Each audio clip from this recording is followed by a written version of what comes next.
먼 옛날 조선 땅 어느 산골 마을에 이런 말이 전해 내려옵니다. 억울한 말은 죽어서라도 하게 된다고 말이지요. 입을 꾹 닫고 살다 간 사람의 한은 결코 그냥 사라지지 않는다 했습니다. 땅 속에 묻혀도 하늘로 올라가도 그 억울함은 기어코 어딘가에 남아 세상을 향해 울부짖는다 했지요. 살다 보면 억울한 일을 당하는 경우가 있습니다. 내가 하지도 않은 일을 했다는 누명을 쓰거나 진심을 다했는데도 오해를 받거나 아무리 해명해도 믿어주는 사람이 없어 홀로 서러움을 삼켜야 하는 날들이 있지요. 그럴 때 사람의 가슴은 얼마나 무너지는지, 그 아픔이 얼마나 깊이 파고드는지 겪어본 사람만이 알 것입니다. 오늘 들려드릴 이야기는 바로 그런 이야기입니다. 전라도 깊은 산골, 눈이 그치지 않던 어느 섣달금은 밤의 일입니다. 한 여인이 살았습니다. 그 여인의 이름은 연화였지요. 말 한마디 제대로 못하고 살다 간 여인. 억울하다는 말조차 꺼내지 못하고 세상을 떠난 여인. 그러나 죽어서야 비로소 자신의 진실을 세상에 전할 수 있었던 그 여인의 이야기를 지금부터 천천히 풀어드리겠습니다. 끝까지 함께해 주십시오. 목련야담에 오신 여러분 반갑습니다. 마음에 드신다면 구독과 좋아요로 응원 남겨주시면 큰 힘이 되겠습니다. 그럼 오늘 이야기 시작하겠습니다. 옛날 옛적 조선 중기의 일입니다. 전라도 산골 자락 깊숙이 사람의 발길이 뜸한 외진 곳에 초가집 한 채가 있었습니다. 지프로 엮은 지붕은 눈의 무게를 이기지 못해 이미 한쪽이 내려앉아 있었고 세월에 쪼개진 흙벽 사이로는 칼바람이 거침없이 파고들었지요. 기둥은 수십 년 된 세월의 무게를 고스란히 이고 서 있었고 살인문은 경첩이 사가 바람이 불 때마다 삐걱삐걱 쓸쓸한 소리를 냈습니다. 그해 겨울은 유독 혹독했습니다. 봄부터 심상치 않았지요. 씨를 뿌려도 싹이 올라오지 않았고 올라온 싹도 얼마 가지 않아 시들었습니다. 여름이 되자 하늘은 비 한 방울 내리지 않더니 오히려 벌레떼가 들판을 뒤덮었습니다. 애써 키운 곡식들이 며칠 만에 사라졌지요. 가을이 왔지만 거두어들일 것이 없었습니다. 빈 들판을 바라보며 농부들은 하늘을 원망했고 하늘은 대답 대신 홍수를 보냈습니다. 성한 논밭이라고 남아있던 것들마저 흙탕물 속에 잠겨버렸지요. 흉년도 이런 흉년이 없었습니다. 온 마을이 울었습니다. 마을 곳간은 바닥을 드러낸 지 오래였고 먹을 것이 없어 나무 껍질을 삶아 먹는다는 소문이 이 산 저 산을 넘어 다녔습니다. 거기에 겨울 추위까지 덮쳤으니 산골 마을은 그야말로 사면초가였습니다. 땔감조차 부족해 방 안에서 입김이 피어오르는 집이 한두 집이 아니었지요. 섣달금은 밤이었습니다. 하늘은 잿빛이었고 눈은 멈출 줄 몰랐습니다. 솜을 풀어놓은 듯 굵은 눈송이들이 끊임없이 쏟아졌습니다. 소복소복 쌓이는 눈은 아름답다 할 수도 있었겠지만 배를 골아가며 떨고 있는 사람들에게 그 눈은 그저 또 하나의 재앙이었습니다. 쌓이면 쌓일수록 길은 끊기고 나무 구하러 산에 오르기도 힘들어지니까요. 그럼에도 마을 곳곳에서는 희미한 불빛이 새어나왔습니다. 섣달금음은 한 해의 마지막 날이었습니다. 아무리 가난해도 아무리 배를 골아도 이날 하루만큼은 온 가족이 모여 묵은 해를 보내고 새해를 맞이하는 것이 이 땅의 풍습이었지요. 마을 어귀 저 멀리서 떡을 치는 소리가 들려왔습니다. 쿵, 쿵, 쿵. 그 소리는 눈 쌓인 산을 넘고 들을 건너 깊은 산골 외딴 초가집 안까지 스며들었습니다. 그리고 그 소리를 듣는 사람에 따라 그것은 새해의 희망이 되기도 했고 더욱 깊은 허기의 소리가 되기도 했습니다. 굶주림과 한이 함께 쌓이던 겨울이었습니다. 그 초가집 부엌에 한 여인이 쪼그려 앉아 있었습니다. 연화였습니다. 나이는 22. 전라도 산골 가난한 나무꾼의 막내딸로 태어났습니다. 형제는 위로 오라비 둘이 있었지만 집안 형편이 워낙 어렵다 보니 딸아이 하나 더 먹이기가 버거웠던지 아버지는 연화가 16이 되던 해 이 집으로 보냈습니다. 혼수라 해봐야 낡은 배 한 필과 바느질 도구 한 세트가 전부였지요. 시집 가는 날 어머니가 연화의 손을 잡고 울었습니다. 연화야, 말 잘 들어야 한다. 시어머니한테 눈밖에 나면 못 살아. 어머니의 그 말이 연화의 첫 번째 삶의 지침이 되었습니다. 연화의 얼굴은 수수했습니다. 절세미인은 아니었지요. 하지만 눈빛만은 맑고 단정했습니다. 마치 이른 봄날 막 녹기 시작한 산골 샘물처럼 탁하지도 않고 흐리지도 않은 눈빛이었지요. 마른 체구의 어깨가 좁았고 손마디는 또래 처녀들에 비해 유독 거칠었습니다. 손끝엔 늘 바늘 자국이 남아 있었지요. 그도 그럴 것이 연화는 이 집의 가장이나 마찬가지였으니까요. 삭바느질이 연화의 낮이었고 밤이었습니다. 날이 밝기도 전에 일어나 남의 집 옷가지를 꿰매고 해가 진 뒤에도 손을 멈추지 않았습니다. 촛불이 아까워 달빛이 드는 창가에 앉아 바늘을 놀렸지요. 그렇게 번 엽전 몇 잎으로 쌀을 사고 나무를 사고 봉씨 노파의 약값을 치렀습니다. 그러면서도 연화는 단 한 번도 그것이 억울하다고 말한 적이 없었습니다. 말이 없는 여인이었습니다. 억울한 일이 있어도 꾹 참았고 서러운 일이 있어도 혼자 삼켰습니다. 입술을 꾹 깨물고 눈물이 차오르면 부엌 아궁이 연기 탓이라 여겼지요. 그것이 며느리의 도리라 여겼으니까요. 아니, 어쩌면 그것이 세상이 연화에게 허락한 유일한 방식이었는지도 모릅니다. 시집 온 6년 동안 연화는 친정에 다녀온 적이 없었습니다. 봉씨 노파가 허락하지 않았지요. 어머니가 보고 싶었습니다. 아버지가 보고 싶었습니다. 어릴 적 뒷산에서 뛰놀던 그 시절이 꿈처럼 그리웠습니다. 하지만 그 그리움도 연화는 혼자 삼켰습니다. 평생 그리 살아왔고 앞으로도 그리 살아가리라 생각했습니다. 살아가는 것이란 원래 이런 것이려니 하고 말이지요. 이 집에는 세 사람이 살았습니다. 시어머니 봉씨 노파, 남편 준섭, 그리고 연화였지요. 봉씨 노파는 62의 나이였습니다. 젊어서 남편을 잃고 홀로 아들 하나를 키워낸 여인이었습니다. 세상이 호락호락하지 않다는 것을 뼛속까지 알고 있는 사람이었지요. 그 세월이 노파를 인색하게 만들었습니다. 무엇이든 쥐고 있어야 직성이 풀렸고 누군가 자신의 것을 빼앗아 갈까봐 늘 촉각을 곤두세웠습니다. 쌀 한 줌, 엽전 한 입도 자신의 손을 거쳐야 했고 집 안의 모든 것은 노파의 허락 없이는 움직이지 않았지요. 인색함과 함께 의심도 많았습니다. 세상 모든 것이 자신을 속이려 든다고 여겼지요. 이웃이 웃으면 비웃는 것이라 여겼고 누군가 친절히 대하면 무언가 빼앗으려는 속셈이 있다고 생각했습니다. 그 의심의 화살은 가장 가까운 곳에 있는 며느리 연화에게 고스란히 향했습니다. 전현이 뭘 훔쳐가려는지 모르겠어. 입버릇처럼 하는 말이었습니다. 남편 준섭은 30이 넘은 나이였습니다.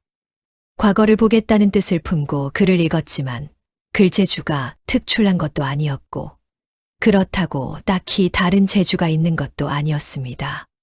책을 펴놓고 앉아 있는 것이 그의 하루였지요.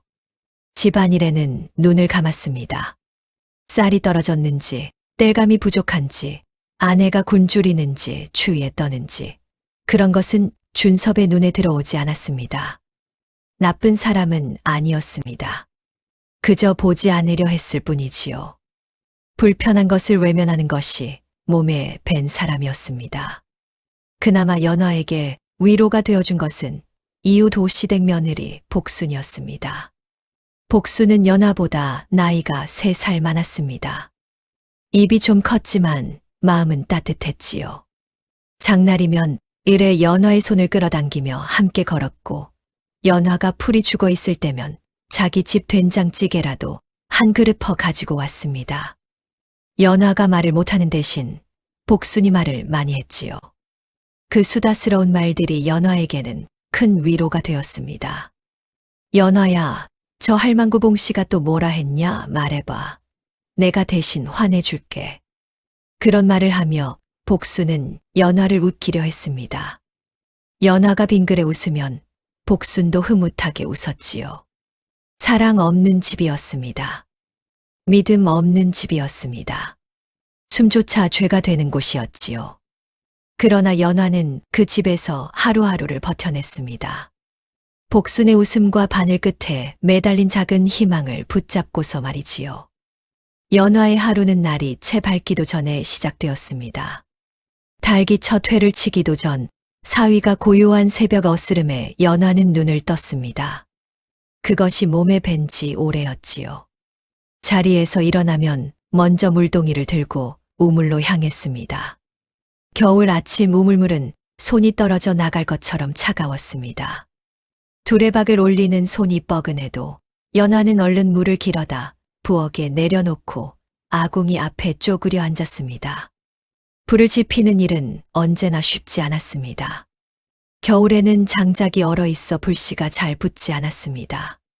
부싯돌을 쳐도 이내 꺼지고 다시 치고 또 꺼지기를 반복했습니다. 손이 너무 차가우면 부싯돌을 제대로 잡지도 못했지요. 그럴 때면 두 손을 가슴 앞에 모아 하아 하고 입김을 불었습니다. 그 입김이 차가운 부엌 공기 속에서 연기처럼 사라지는 것을 보며 연화는 다시 부싯돌을 집었습니다. 밥을 지을 때면 어김없이 느껴지는 것이 있었습니다. 등 뒤의 시선이었지요.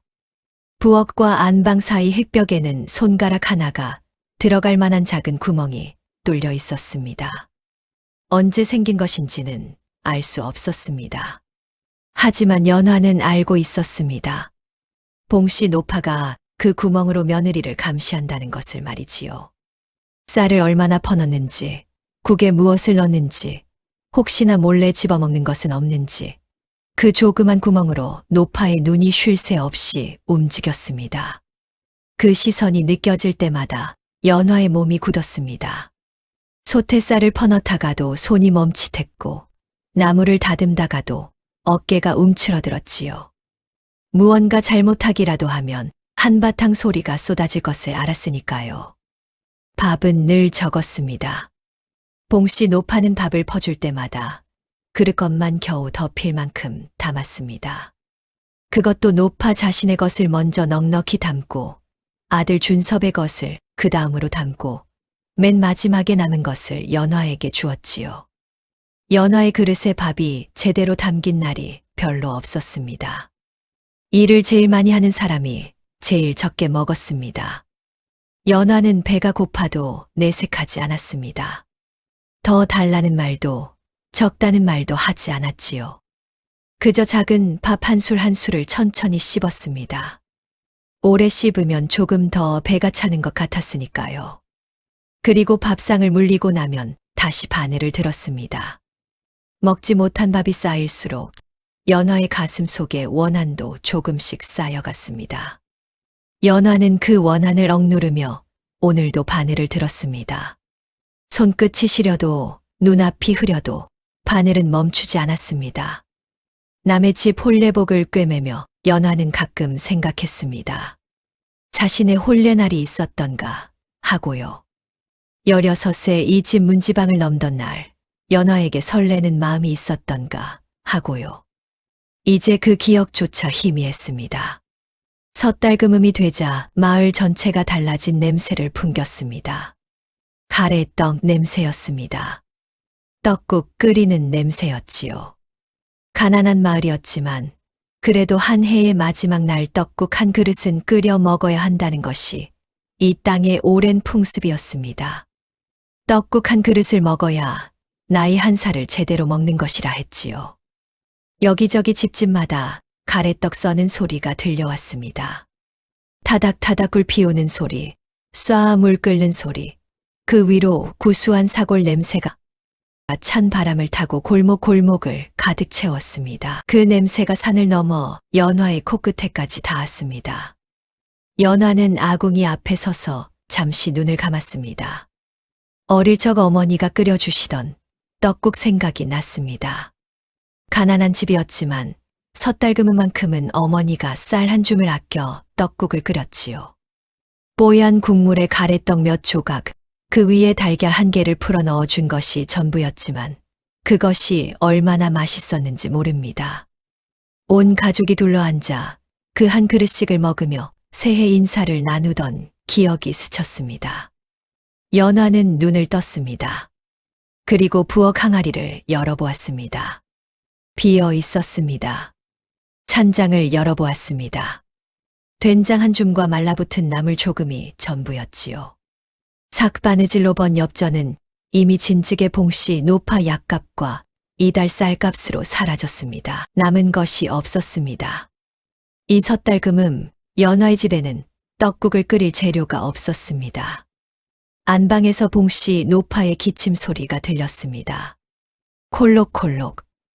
그리고 이어 목소리가 들렸지요. 연화야.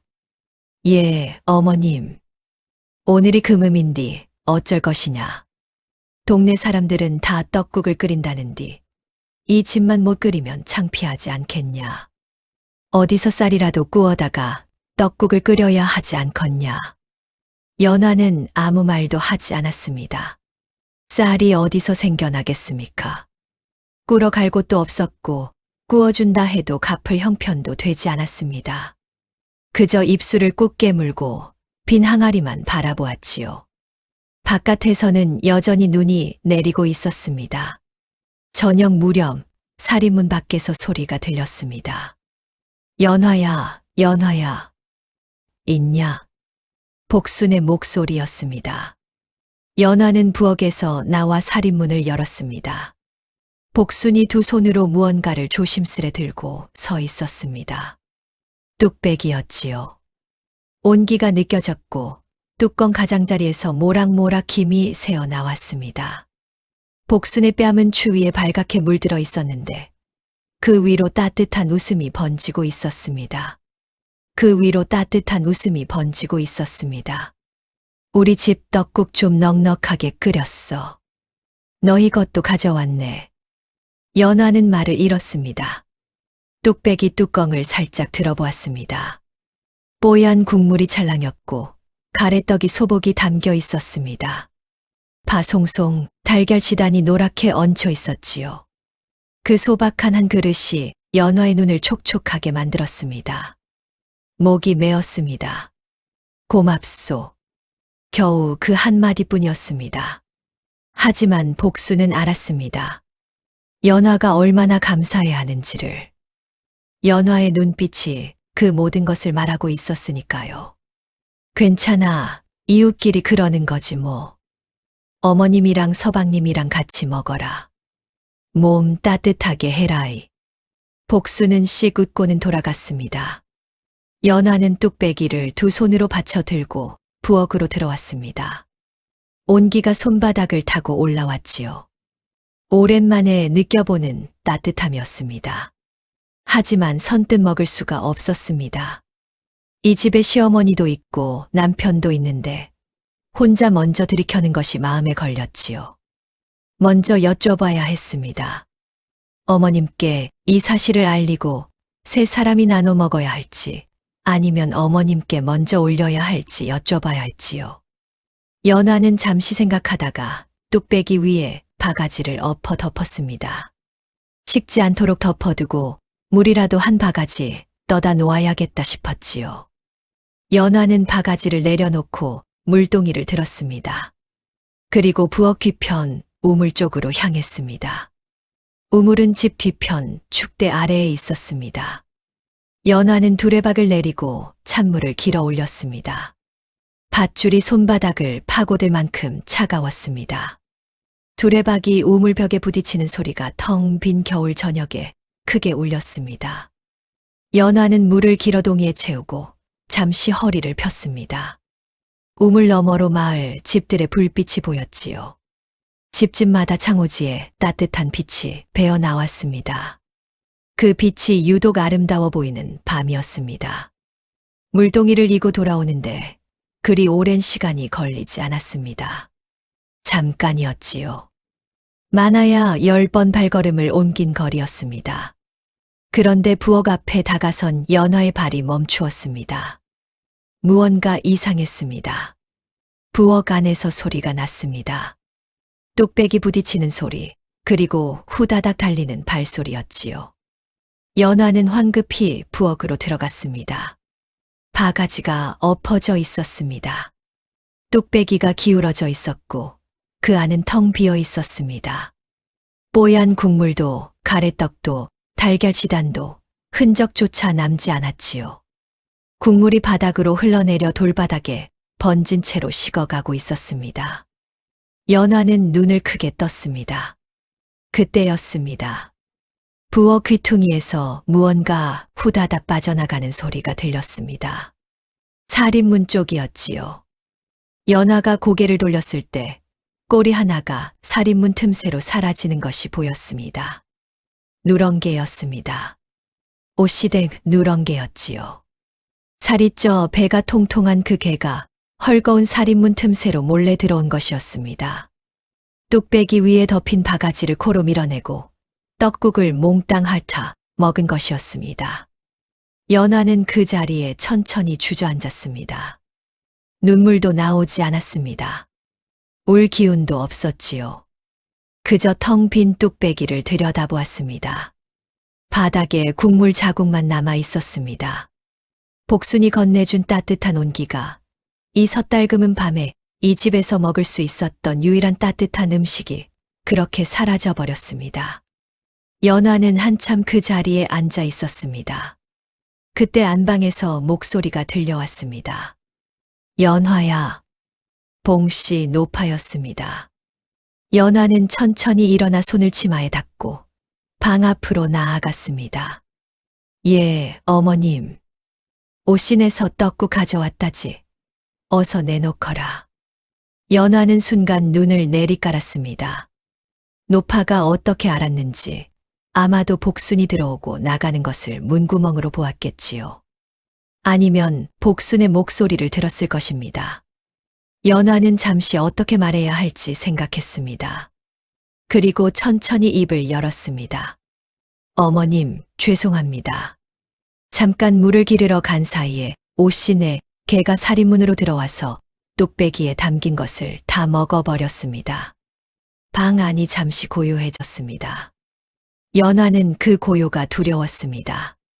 폭풍이 오기 직전의 고요처럼 무겁고 불길했지요. 숨을 죽이고 다음 말을 기다렸습니다. 뭐라고 했느냐? 봉씨 노파의 목소리가 낮아졌습니다. 낮아진 목소리가 오히려 더 무서웠습니다. 개가 먹었습니다, 어머님. 바가지를 덮어두고 물을 기르러 갔는데 그 사이에 개가 들어와서 바가지를 밀어내고 먹어버린 것 같습니다. 제가 돌아왔을 때는 이미 개가 나가고 난 뒤였습니다. 연화의 목소리는 떨리지 않았습니다. 사실 그대로를 말했으니까요. 꾸미거나 보탠 것이 없었습니다. 일어난 일을 있는 그대로 말했을 뿐이었지요. 봉씨 노파가 방문을 밀치고 나왔습니다. 노파의 눈빛이 달라져 있었습니다. 날카롭고 차가운 눈빛으로 연화를 아래 위로 훑어내렸지요. 연화는 그 눈빛 앞에 저도 모르게 어깨를 움츠렸습니다. 개가 먹었다고. 예, 어머님. 노파의 입술이 일그러졌습니다. 내가 못 들은 줄 아느냐. 아까 부엌에서 뚝배기 소리가 났더만. 뭔가 긁는 소리도 났고. 연화는 당황했습니다. 그건 개가 뚝배기를 밀치는 소리였을 것입니다. 제가 물을 기르러 가면서 바가지를 덮어두었는데 개가 코로 밀어낸 것 같습니다. 그래서 그 소리가 났다고? 예. 봉씨 노파가 한 걸음 앞으로 나섰습니다. 내년이 혼자 처먹고 거짓말을 하는구나. 그 말이 연화의 가슴에 박혔습니다. 어머님, 저는 먹지 않았습니다. 거짓말 마라. 개가 어찌 뚝배기 바가지를 밀어내냐. 그 무거운 것을 개가 밀어낸다고. 내년이 그릇째 들고 다 처먹고 이제 개 탓을 하는 것이지. 어머님, 오씨네 누렁개는 몸집이 제법 큽니다. 충분히 밀어낼 수 있었습니다. 제가 정말로 먹지 않았습니다. 믿어 주십시오. 믿어. 내가 왜 내년을 믿어야 하냐. 진실이 거짓이 되는 순간이었습니다. 연화는 더 말하고 싶었습니다. 항변하고 싶었지요. 억울하다는 말을, 나는 정말로 먹지 않았다는 말을, 제발 한 번만 믿어달라는 말을 하고 싶었습니다. 하지만 며느리가 시어머니에게 맞대응한다는 것은 이 집에서 허락되지 않는 일이었습니다. 연화는 그것을 6년 동안 몸으로 배웠지요. 연화는 고개를 숙였습니다. 봉씨 노파의 말은 멈추지 않았습니다. 시집 온 날부터 내 눈에 내년이 찍혔어. 한 번도 믿음직스러운 적이 없었어. 내 아들 꼬여서 이 집에 들어온 것부터가 글렀지. 삭바느질 몇 입 번다고 이 집주인 행세를 하려 드는 것이냐. 내가 한눈을 팔 때마다 내년이 뭘 훔쳐가는지 내가 모를 것 같아. 쌀도 없어진 것 같던데 그것도 내년이 처먹은 것이지. 연화는 두 손을 앞에 모은 채 고개를 숙이고 있었습니다. 하지 않은 일이었습니다. 쌀은 줄어든 적이 없었습니다. 삭바느질로 번 돈을 고스란히 집에 갖다 바쳤으니 오히려 이 집에 넣어준 것이 훨씬 많았습니다. 하지만 그런 말은 할 수 없었습니다. 그런 말을 했다가는 더 큰 화를 부를 것이 뻔했으니까요. 연화는 안방 쪽에서 기척을 느꼈습니다. 남편 준섭이 분명히 안에 있었습니다. 봉씨 노파의 목소리가 이렇게 크게 들리는데 듣지 못할 리가 없었지요. 연화는 그쪽을 향해 눈을 살짝 들었습니다. 안방문은 굳게 닫혀 있었습니다. 열리지 않았습니다. 준섭은 아무 말도 하지 않았습니다. 아내가 억울한 누명을 쓰고 있는 것을 알면서도 그 문을 열고 나와 한마디를 해주지 않았습니다. 책장 넘기는 소리가 났습니다. 그 소리가 연화의 귀에 꽂혔습니다. 봉씨 노파의 모욕보다 그 책장 넘기는 소리가 더 깊이 가슴을 찔렀습니다. 굶주림보다 더 무서운 것은 의심이었습니다. 그리고 그 의심보다 더 무서운 것은 곁에 있으면서도 입을 다무는 침묵이었습니다. 말은 통하지 않았고 믿음은 애초에 없었습니다. 연화는 고개를 숙인 채 눈을 내리깔았습니다. 눈꺼풀 안쪽이 뜨거워졌지만 연화는 그것을 억눌렀습니다. 이 집에서 눈물을 보이는 것은 허락되지 않았습니다. 눈물을 보이면 약하다는 말을 들었고 그 말은 더 큰 무시를 부르곤 했지요. 차가운 흙바닥의 냉기가 무릎을 타고 올라왔습니다. 봉씨 노파가 부엌으로 들어왔습니다. 연화는 본능적으로 한 걸음 물러섰습니다. 노파의 두 눈에서 이성이 사라진 것을 느꼈으니까요. 분노와 의심이 뒤엉켜 이글거리고 있었습니다. 손에 무언가가 들려 있었습니다. 장작이었습니다. 굵고 무거운 장작이었지요. 인연이 끝내 발뺌을 하는구나. 연화는 한 걸음 더 물러섰습니다. 등이 부엌 벽에 닿았습니다. 어머님, 저는 정말로 먹지 않았습니다.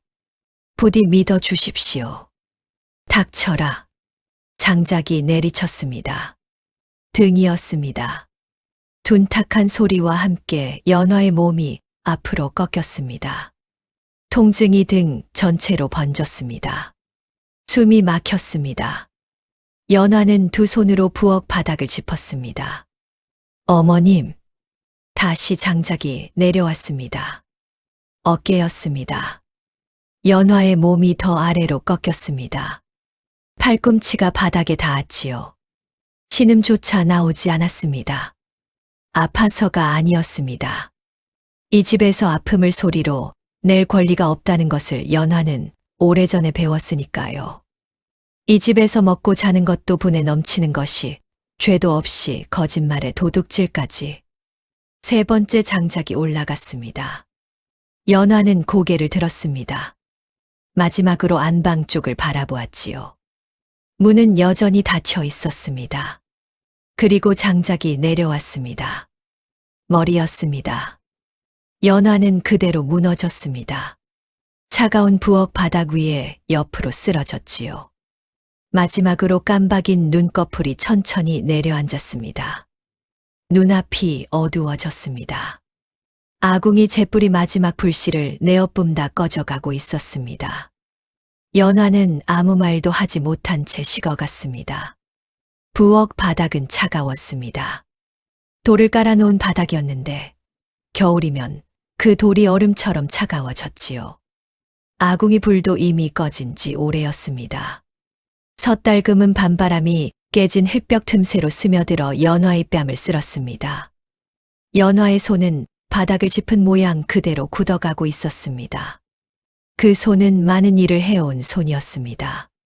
새벽마다 차가운 우물물을 길어온 손이었고, 아궁이에 불을 지피던 손이었고, 날이 밝기도 전부터 바늘을 쥐던 손이었고, 남의 옷을 꿰매어 이 집 식구들을 먹여 살린 손이었습니다. 그 손이 이제 차갑게 굳어가고 있었지요. 연화의 삶은 그렇게 말 한마디 제대로 하지 못하고 끝나버렸습니다. 16세 이 집 문지방을 넘은 이후 6년. 억울한 일이 있어도 삼키고, 서러운 일이 있어도 삼키고, 배가 고파도 삼키고, 외로워도 삼켜온 세월이었습니다.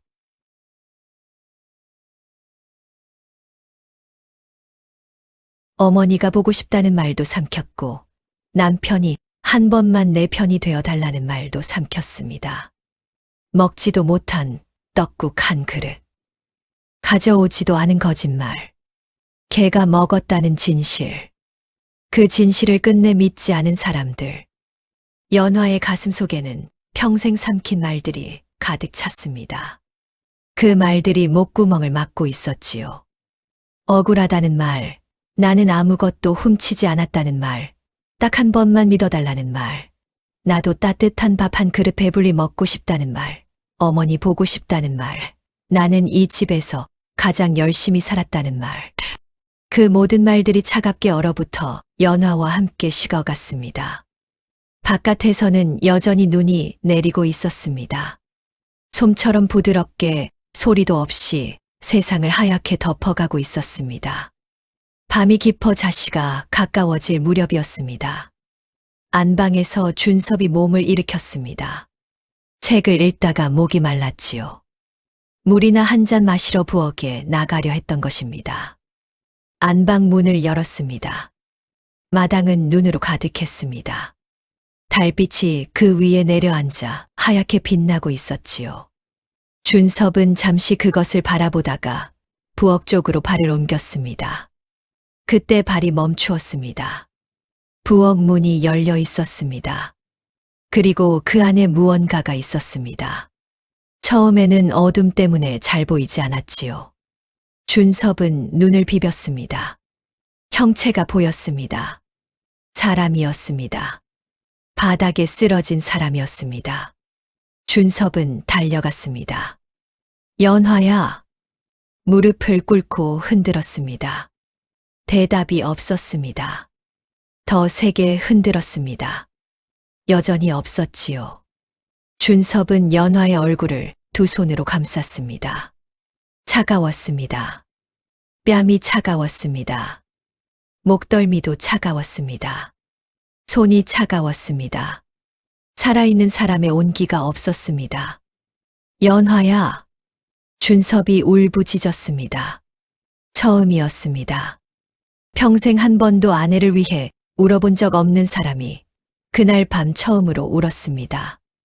부엌 안에서 울음소리가 터져 나왔습니다. 깊고 낮은 울음이었습니다. 오래 참아온 것이 한꺼번에 쏟아지는 것처럼 준섭은 연화의 굳은 손을 두 손으로 붙잡고 엎드렸습니다. 따뜻하게 해주고 싶었습니다. 하지만 이미 돌이킬 수 없었습니다. 울음소리를 듣고 봉씨 노파가 나왔습니다. 방문을 열고 나온 노파는 아들이 부엌 바닥에 엎드려 있는 것을 보았습니다. 그리고 그 아래에 연화가 있었지요. 노파의 발걸음이 멈추었습니다. 준섭이 고개를 들었습니다. 눈물로 얼룩진 얼굴이었습니다. 하지만 그 눈빛은 흔들리지 않았습니다. 흔들리기에는 너무 무거운 것이 그 눈에 담겨 있었지요. 어머님. 봉씨 노파가 대답하지 않았습니다. 나는 다 알고 있었습니다. 무슨 소리냐? 준섭은 천천히 말했습니다. 옷시내에 개가 살인문으로 들어가는 것을 보았습니다. 책방 창문 너머로 보였습니다. 개가 부엌으로 들어가는 것을 보았고 연화가 물을 길러간 것도 보았습니다. 개가 들어가고 잠시 후에 나오는 것도 보았습니다. 그때 이미 연화가 말한 것이 사실이라는 것을 알았습니다. 봉씨 노파의 눈이 흔들렸습니다. 그것을 알면서도 나는 아무것도 하지 않았습니다. 어머님이 연화를 몰아붙이는 소리를 들었습니다. 연화가 억울하다고 하는 소리도 들었습니다. 그런데도 나는 문을 열지 않았습니다. 불편했습니다. 어머님과 다투기 싫었습니다. 그냥 넘어가려 했습니다. 준섭의 목소리가 갈라졌습니다. 나는 아내가 억울하게 매를 맞는 소리도 들었습니다. 장작 소리도 들었습니다. 연화가 쓰러지는 소리도 들었습니다. 그런데도 문을 열지 않았습니다. 책장만 넘기고 있었습니다. 그 말이 부엌 안에서 메아리 쳤습니다. 연화는 더 이상 그 말을 들을 수 없었습니다. 준섭은 한동안 연화의 손을 두 손으로 감싸고 있었습니다. 손이 이렇게 거칠었는지 몰랐습니다. 바늘 자국이 이렇게 많았는지 몰랐습니다. 마디마디가 이렇게 굵어져 있는지 몰랐습니다. 이 손이 매일 새벽 찬 우물물을 길어온 손이었고, 날이 밝기도 전에 아궁이에 불을 지핀 손이었고, 남의 집 옷을 꿰매어 이 집을 먹여 살린 손이었습니다. 준섭은 그 손을 이마에 대고 엎드렸습니다. 미안하다, 연화야. 미안하다. 그 말이 얼마나 공허한지 준섭도 알았습니다. 죽어버린 사람에게 미안하다는 말이 무슨 소용이겠습니까? 살아있을 때 그 말을 했어야 했습니다. 아니, 말보다 행동을 했어야 했지요. 문을 열고 나가 아내의 편에 서야 했습니다. 단 한 번만이라도 그랬어야 했습니다. 준섭은 천천히 몸을 일으켰습니다. 부엌 한쪽에 장작이 쌓여 있었습니다. 봉씨 노파가 연화를 내리친 바로 그 장작이었지요. 준섭은 그것을 바라보았습니다. 이 죄는 함께 져야 합니다. 봉씨 노파가 소리쳤습니다. 준섭아, 무슨 짓을 하려는 것이냐? 하지만 준섭의 눈은 이미 먼 곳을 보고 있었습니다. 살아서 이 죄를 갚을 방법이 없다는 것을 그는 알고 있었지요. 아내를 살려낼 수도 없었고 그 억울함을 되돌릴 수도 없었습니다. 남은 생을 어떻게 산다 해도 이 밤의 죄를 씻어낼 수 없다는 것도 알았습니다. 준섭은 장작을 들어 자기 머리를 내리쳤습니다. 한 번에 쓰러졌습니다. 연화 곁에 준섭이 쓰러졌습니다. 두 사람이 나란히 누웠습니다. 부엌 바닥 위에 차갑고 단단한 돌 위에 남편과 아내가 나란히 쓰러져 있었지요. 살아서는 그렇게 나란히 누워본 적이 없었는데 죽어서 처음으로 나란히 되었습니다. 핏빛이 바닥에 번졌습니다. 처음에는 작은 점처럼 번지기 시작했습니다. 그러더니 이내 부엌 바닥 전체를 물들였지요. 돌 사이 틈으로 스며들고 아궁이 쪽으로 번져나가고 섣달금은 밤의 어둠 속에서 유독 짙고 어두운 빛으로 퍼져나갔습니다. 봉씨 노파는 그 자리에 굳어 서 있었습니다. 발이 움직이지 않았습니다. 두 사람의 몸을 내려다보는 노파의 얼굴에서 핏기가 사라졌습니다. 입이 열렸지만 소리가 나오지 않았습니다. 소리를 내고 싶어도 목구멍이 막혀 아무것도 나오지 않았지요. 노파의 손이 떨렸습니다. 다리가 떨렸습니다. 바깥에서는 눈이 내렸습니다. 소리도 없이 쉬지도 않고 내렸습니다. 온 세상이 하얗게 뒤덮이고 있었지요. 그 고요함이 부엌 안까지 스며들어 세상이 멈춘 것처럼 조용했습니다. 살아 숨 쉬는 것이라곤 봉씨, 노파 하나뿐이었습니다. 노파는 천천히 무릎이 꺾이며 바닥에 주저앉았습니다. 두 무릎이 바닥에 닿는 소리가 조용한 부엌 안에 크게 울렸지요. 그때였습니다. 기이한 일이 벌어졌습니다. 바닥에 쓰러져 있던 연화의 가슴 부위가 미세하게 오르내리기 시작했습니다. 죽은 몸인데 마치 숨을 쉬는 것처럼 가슴이 오르고 내렸지요. 봉씨 노파는 눈을 크게 떴습니다. 잘못 본 것이라 여겼습니다. 눈을 비볐습니다. 다시 보았습니다. 착각이 아니었습니다. 연화의 가슴 한가운데가 스르르 갈라지기 시작했습니다. 핏빛도 아니었고 상처도 아니었습니다. 마치 오랜 세월 꾹 닫혀 있던 문이 삐걱거리며 열리듯 살결이 부드럽게 열렸지요. 그 안에서 따뜻하고 흐릿한 빛이 새어나왔습니다. 어둡고 차가운 부엌 안에서 그 빛은 유독 따뜻하게 빛났습니다. 봉씨 노파가 뒤로 물러섰습니다. 빛 속에서 무언가가 천천히 나왔습니다. 작은 새였습니다. 회갈색 깃털을 가진 손바닥만 한 작은 새였지요.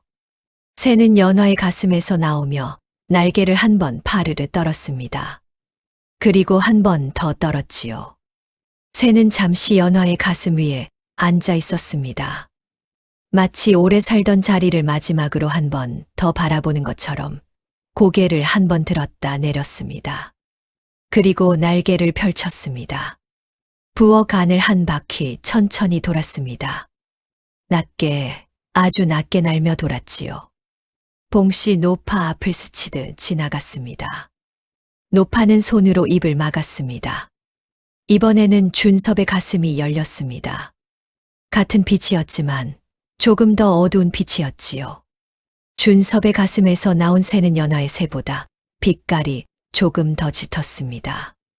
두 마리 새는 부엌 안에서 서로를 향해 날았습니다. 한 바퀴, 두 바퀴 돌더니 이윽고 함께 깨진 흙벽 틈새를 향해 날아올랐습니다. 그리고 눈이 내리는 밤하늘로 사라졌습니다. 부엌 안에는 깊은 침묵만 남았습니다. 두 사람의 빈 몸과 돌처럼 굳어앉은 봉씨, 노파만이 남았지요. 노파는 그 자리에서 밤새 꼼짝도 하지 않았습니다. 이튿날 새벽 마을에 이상한 소리가 들렸습니다. 아직 닭이 회를 치기도 전 사위가 고요한 이른 새벽이었지요. 어디선가 새 우는 소리가 났습니다. 새벽 찬바람을 타고 들려오는 그 소리는 처음에는 작고 가늘었습니다. 그러다 점점 커졌지요. 점점 선명해졌습니다. 마을 한쪽에서 사람이 먼저 눈을 떴습니다.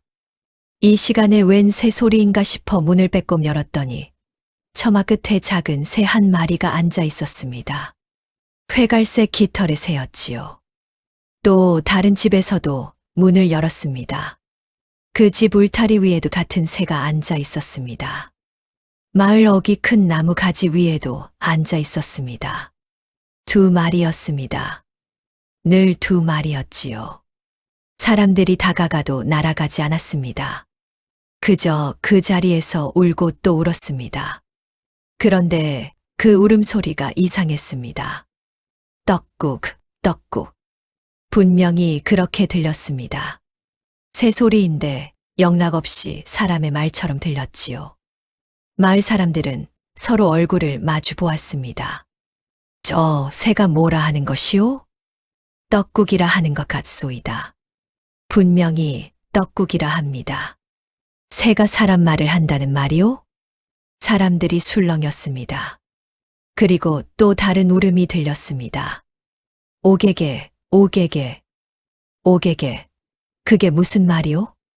나이든 노인이 고개를 갸웃하다가 무릎을 탁 쳤습니다. 오씨네 개, 오씨네 개가 먹었다는 것이요. 오게개가 아니라 오씨네 개란 말이요. 그 말에 마을 사람들의 얼굴이 굳었습니다. 새들은 그 말을 멈추지 않았습니다. 떡국, 떡국, 오게게, 오게게. 쉬지 않고 지치지도 않고 울었습니다. 눈 내리는 섣달금은 밤에 무슨 일이 있었는지를 말도 못하고 죽어간 여인이 새가 되어 세상에 전하고 있었습니다. 사람들은 그 소리를 따라 걸었습니다. 새들이 날아가는 방향으로 따라 걸었지요. 그 끝에 있는 것이 어느 집인지 사람들은 그 집 앞에 서서야 알았습니다. 연화의 집이었습니다. 마을 사람들이 몰려들었습니다. 살인문을 열고 들어섰을 때 마당은 눈으로 가득했습니다. 아무도 밟지 않은 눈이었지요. 밤새 발자국 하나 없었다는 것은 이 집 안에서 밤새 아무도 나오지 않았다는 뜻이었습니다. 부엌 문이 열려 있었습니다. 사람들이 들여다보았습니다. 처음 들어선 사람이 뒤로 물러서며 소리쳤습니다. 그 뒤로 또 사람들이 들여다보았습니다. 말을 잃었습니다. 바닥에 두 사람이 나란히 쓰러져 있었지요. 연화였습니다. 그리고 준섭이었습니다. 그 순간 복순이 달려왔습니다. 사람들의 웅성거림을 듣고 뛰쳐나온 것이었지요. 부엌 안을 본 복순의 얼굴이 하얗게 질렸습니다. 그리고 복순이 소리쳤습니다. 어제 저녁에 내가 이 집에 떡국을 가져다 주었소. 우리 집 음식이었소. 내가 이 집 살인문을 나서고 나서 우리 집 누렁개가 이리로 들어가는 것을 보았소. 그 개가 분명히 들어와서 떡국을 먹어버린 것이요. 연화는 절대로 거짓말을 할 사람이 아니요. 이 마을에서 연화만큼 성실하고 착한 며느리가 어디 있소. 복순의 눈에서 눈물이 쏟아졌습니다. 진즉에 말했어야 했는데, 내가 진즉에 와서 말했어야 했는데. 복순의 울음소리가 마당을 가득 채웠습니다. 마을 사람들의 눈이 안방 쪽으로 향했습니다. 봉씨 노파가 방 안에 있었습니다. 밤새 그 자리에서 꼼짝도 하지 않은 것이었지요. 사람들이 불렀습니다. 노파는 대답하지 않았습니다. 방문을 열고 들여다보았을 때 노파는 벽에 등을 기댄 채 두 눈을 뜨고 앉아 있었습니다. 눈동자가 흔들리지 않았습니다. 이미 무너진 사람이었습니다. 벽처럼 단단하던 사람이, 세상 모든 것을 의심하며 살아온 사람이 하룻밤 사이에 그저 작고 텅 빈 노인이 되어 있었습니다. 아들을 잃었습니다. 며느리를 잃었습니다. 자신의 의심 하나가 두 사람의 목숨을 거두어간 것을 노파는 알고 있었습니다. 바깥에서 새들은 여전히 울었습니다. 떡국, 떡국, 오게게, 오게게. 그 울음은 그칠 줄 몰랐습니다. 그날 이후였습니다. 그 마을에서는 해마다 섣달금음이 되면 어김없이 그 새가 나타났습니다. 처마 위에, 나뭇가지 위에, 눈 쌓인 돌담 위에 작은 새 두 마리가 앉아 울었습니다. 그 울음은 해가 바뀌어도 변하지 않았습니다. 세월이 흘러 마을 사람들이 늙어가고 어린아이들이 어른이 되어도 새들은 그 자리에서 같은 말을 반복했습니다. 떡국, 떡국, 오게게, 오게게. 사람들은 그 새에게 이름을 붙였습니다. 떡국새. 처음에는 연화의 이야기를 아는 사람들끼리만 그 이름을 불렀습니다. 하지만 이야기는 산을 넘고 들을 건너 퍼져나갔지요. 이웃 마을에도 저 멀리 한양에도 그 이야기가 닿았습니다. 섣달금은 밤 어딘가에서 새가 울면 사람들은 고개를 들어 하늘을 바라보았습니다. 저 새가 보이느냐? 아버지가 아들에게 이야기했습니다. 저 새가 어찌하여 저리 우는지 아느냐? 억울하게 죽어간 여인이 변한 것이란다. 말 한마디 못하고 살다 간 여인이 죽어서야 비로소 자신의 진실을 세상에 전하고 있는 것이란다. 평생 삼켜온 말들이 두 날개를 달고 하늘로 날아오른 것이란다. 아이들은 눈을 동그랗게 뜨고 새를 올려다보았습니다. 그리고 그 이야기를 가슴에 담았지요. 억울한 말은 죽어서라도 하게 된다는 말이 마을마다 번졌습니다. 그 말은 단순한 무서움이 아니었습니다. 살아있는 동안 진심으로 들어주어야 한다는 경고이기도 했고, 진실을 알면서도 외면하는 것이 얼마나 큰 죄인지를 되새기는 말이기도 했습니다. 연화는 말이 없는 여인이었습니다. 평생 참고 삼키고 견뎌온 여인이었지요. 하지만 그 말들은 사라지지 않았습니다. 가슴 속에 쌓이고 쌓이다가 마침내 두 날개를 달고 하늘로 날아올랐습니다. 그리고 해마다 섣달금음이 되면, 눈이 내리는 밤이 되면 그 작은 새는 다시 나타나 세상을 향해 울었습니다. 이 이야기가 우리에게 남기는 말은 이것입니다. 가장 큰 죄는 나쁜 일을 저지른 것이 아닐 수도 있습니다. 옳은 것을 보고도 외면한 것, 진실을 알고도 모른 척한 것, 억울한 사람 곁에서 입을 꾹 닫은 것, 그것이 때로는 더 깊은 죄가 된다는 것을 이 이야기는 말하고 있습니다. 우리 곁에 억울한 사람이 있지는 않은지, 진실을 말하는데 아무도 믿어주지 않아 혼자 삼키고 있는 사람이 있지는 않은지 살아가면서 한 번씩 돌아보아야 할 것입니다. 그 한 번의 외면이, 그 한 번의 침묵이 얼마나 큰 무게를 지니는지를 떡국새는 해마다 섣달금음 밤에 우리에게 알려주고 있으니까요. 섣달금음이 돌아올 때마다, 눈이 내리는 밤마다 어딘가에서 그 소리가 들립니다. 떡국, 떡국, 오개개, 오개개. 억울한 말은 반드시 세상에 퍼져나오게 되어 있습니다. 오늘 영상 재미있으셨나요? 구독과 좋아요는 영상 제작에 큰 힘이 됩니다. 그럼 더 재미있는 영상으로 찾아뵙겠습니다. 감사합니다.